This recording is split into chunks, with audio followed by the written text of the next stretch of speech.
Netherlands versus Argentina. Oh my God. This was a roller coaster. This was This a was a roller proper coaster. roller coaster. Oh You God, I can't was predict. on edge. And again, this just for people watching with any sort of interest. I'm a physical therapist, and I had this match kind of buffering on the background for me. And luckily, I had some downtime in the clinic. And at the penalty shootout, it was literally me, a couple of patients, and another staff member of mine. We were just like, we're just gonna stop everything right now. I had the laptop up, and we were sitting over there just watching this penalty shootout. So nerve wracking, man. And Argentina, I think this is their downfall, right? Because they had an incredible first half, dominated this Dutch team essentially, got a goal that was just, again, just Messi magic. Absolutely. Seeing that pass, maybe two other players in this World Cup can actually pull a pass like that. Um, and then second half, got the second goal, really cruising at one point, and then just everything fell apart. And yeah, why don't you take it from there? Like, I mean, if you look at it at a technical standpoint, I still think the Netherlands team is a much better side technical quality wise. Maybe they underestimated Argentina, but eventually realized, oh, we are actually 2 goals down and we need to do something. And they actually did something. Coming back at the last minute, probably the last kick of the game, they equalized. I mean, Oh that free my kick, god, wow. man, That's free kick. wow. That's the brains. That's The why I was guts, talking the about guts it. to pull off something like that. Wow, in the That's last minute that's of extra thinking. time. That's thinking. That is smartness. I mean, Yeah, that is that was smart. a high risk, high reward sort of situation, right? I mean, everybody would have faced a lot of criticism if that wouldn't have worked out for them, but hats off to them for pulling that game back, and hats off to Louis Van Gaal for going pretty old school, right? Because those are the substitutions that really made the difference. He got two big, bulky center forwards on the pitch. Luke De Jong got a goal. Wout Weghorst got a goal, which is again like talk about tactics and modern tactics. Sometimes old school just works. Couple of comments there where I mean the post game brawl. I don't really think Messi should have been involved in that. Like Messi throwing around words like, "Oh, Van Gaal is just playing route one football." But hey, he's a manager. He's allowed to do whatever.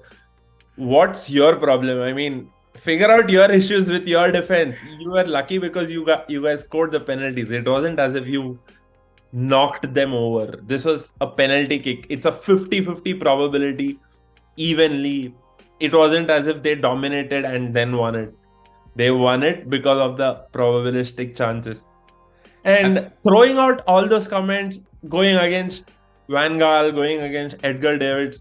I mean, come on, this is still the quarterfinals. You've got more games. Like, why do you want to get involved in mind games and get involved in these petty fights, especially when you're not going to meet the opposition ever after this game? exactly, and that's the contrast, right? Like Luka Modric photos with him kind of really going over to the Brazilian players to empathize with them because he understands what that means. Whereas the typical South American almost callousness, I would like to say, and it's entertaining when it works for them. But you also we are at a stage in the game. We are at a stage culturally in the game where it's not cool anymore to put down your opponents, right? I Messi is not understand that a lot 22. of it. Messi No, is not 22. Again, no, I understand that.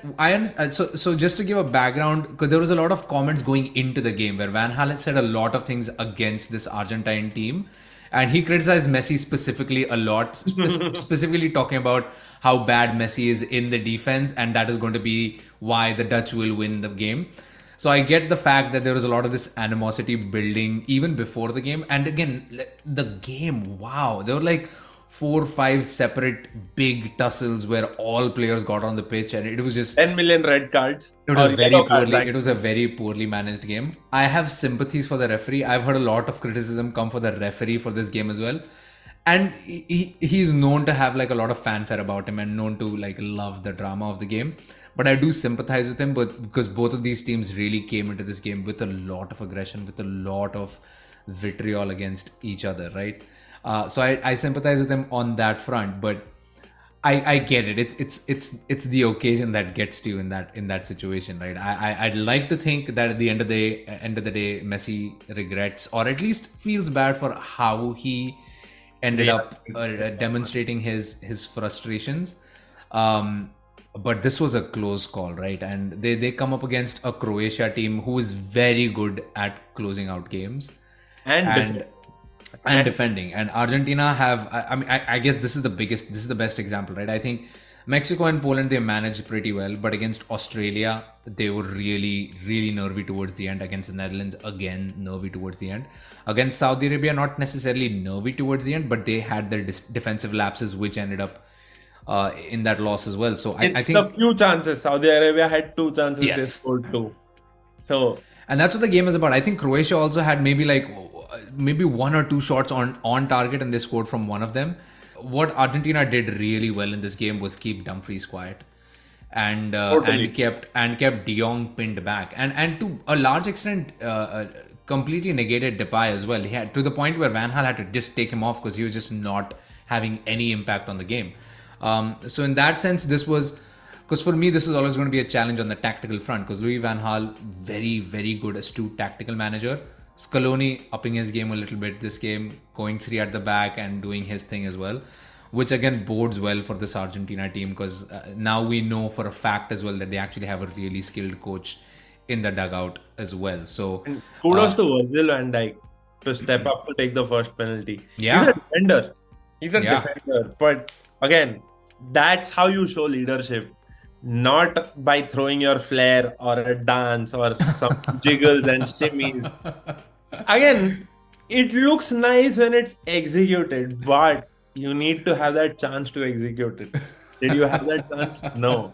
I'm just going to end my case with that.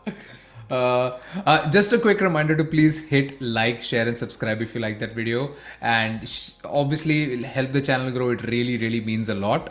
And we will see you guys next time. Bye.